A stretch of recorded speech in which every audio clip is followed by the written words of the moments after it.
levantarse luego de la caída. Hoy toca revisar los tomos 2 y 3 de Vagabond, así que vamos a empezar revisando la edición de cada uno de estos tomos. En cuanto al tomo número 2, nos encontraremos una ilustración de Takezo sobre este fondo blanco, dejándonos por la parte de en medio el título de la obra en este acabado metalizado, y por la parte de abajo el número de volumen y el nombre del autor, y del otro lado el logo de Ivrea España. En cuanto al lomo, veremos uno que es bastante sencillo, únicamente teniendo el título de la obra, el número de volumen, el autor y el logo de Ivrea España. En cuanto a la contraportada, veremos una que es sumamente limpia, únicamente teniendo una pequeña ilustración por la parte de en medio, que se compone de unos personajes que vamos a ver más adelante cuando hablemos de la historia. Y por la parte de acá arriba a la izquierda tenemos el título de la obra, el ISBN junto al código de barras y la leyenda de que esta es la nueva edición. En cuanto a las pestañas, en la que acompaña a la portada podemos ver otro dibujo de uno de los personajes que salía en la contraportada,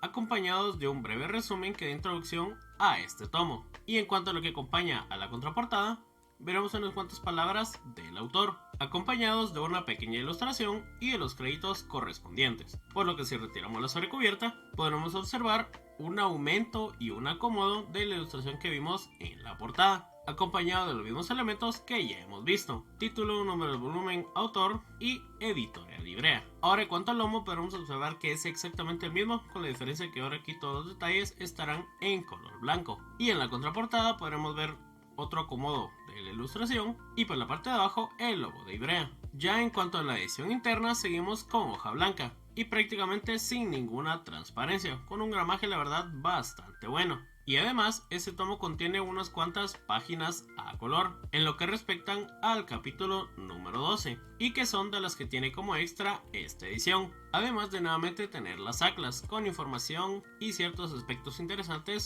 sobre la obra. Ahora, en cuanto al tomo número 3, nos encontraremos nuevamente una ilustración de Takezo y exactamente los mismos elementos, solo que en una disposición diferente. El lomo también será bastante similar al del tomo anterior, con la clara diferencia del color del número del volumen, y lo que variará también es la contraportada, teniendo en este caso una ilustración con algunos cuantos personajes que veremos incluidos en este tomo. Y en este caso la ilustración de esta sobrecubierta se verá brevemente complementada en la pestaña, el lomo y parte de la contraportada, por lo que en las pestañas en la que acompaña a la portada veremos un pequeño dibujo de uno de los personajes que salía en la contraportada, acompañadas de esta breve introducción al tomo. Y en cuanto a lo que acompaña a la contraportada, veremos nuevamente por acá unas cuantas palabras del autor y por la parte de abajo una breve ilustración y los créditos correspondientes. Ya retirada la sobrecubierta del tomo número 3, podremos ver nuevamente el mismo patrón que el tomo anterior, teniendo un acercamiento y un ajuste de la ilustración junto a los mismos elementos que ya hemos podido observar, un lomo que es exactamente el mismo y una contraportada con otro ajuste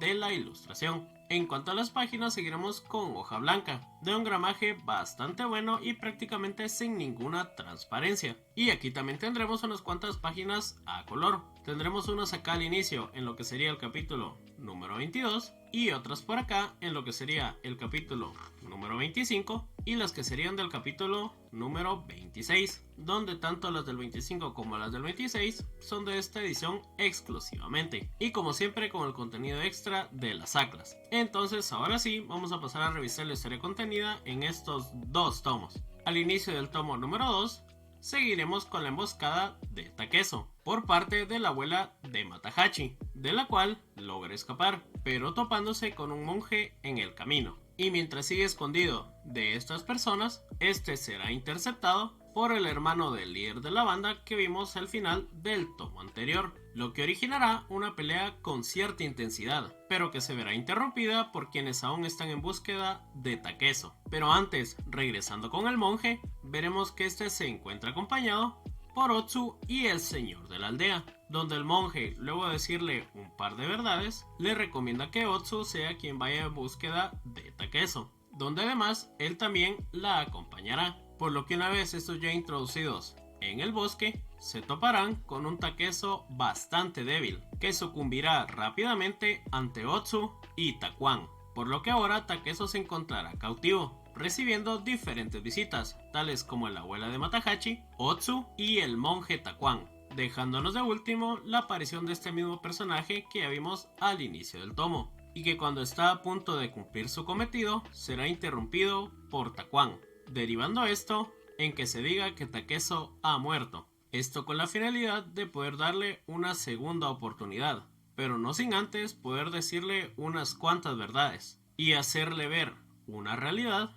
de la que no era tan consciente. Y para el tomo número 3, veremos el resultado del final del tomo anterior, apareciendo ya así en la historia el llamado Musashi Miyamoto, el cual en estos momentos se encuentra en la capital, en su búsqueda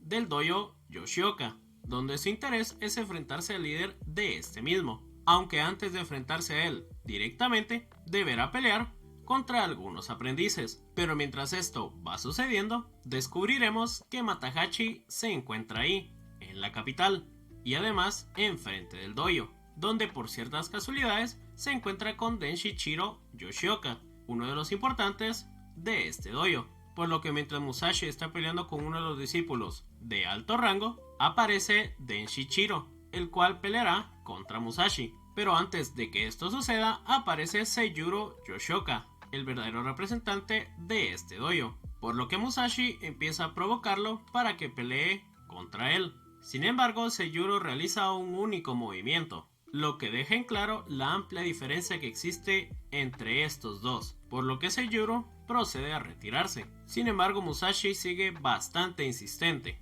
aunque a pesar de ello, Seiyuro simplemente se retirará, quedando Denshichiro recuperando la pelea que estaba pendiente. Una pelea bastante fuerte e intensa, y ciertamente algo pareja. Pero antes de poder darle a esta una resolución final, Matahachi, quien estaba oculto viendo lo que sucedía en el dojo, termina provocando un incendio, haciendo que todos se centren en esto y liberen de forma pacífica a Musashi, el cual se aleja del dojo con un sentimiento agridulce, mientras que Matahachi descubre por fin la identidad del guerrero que estaba en el dojo y a quien ya daba por muerto. Entonces esto fue todo por la review de los tomos 2 y 3 de Vagabond. Espero que les haya gustado. Si es así, pues sigan con su like, un comentario, compártanlo con sus amigos y sus no tan amigos, y no olviden suscribirse. ¡Órale!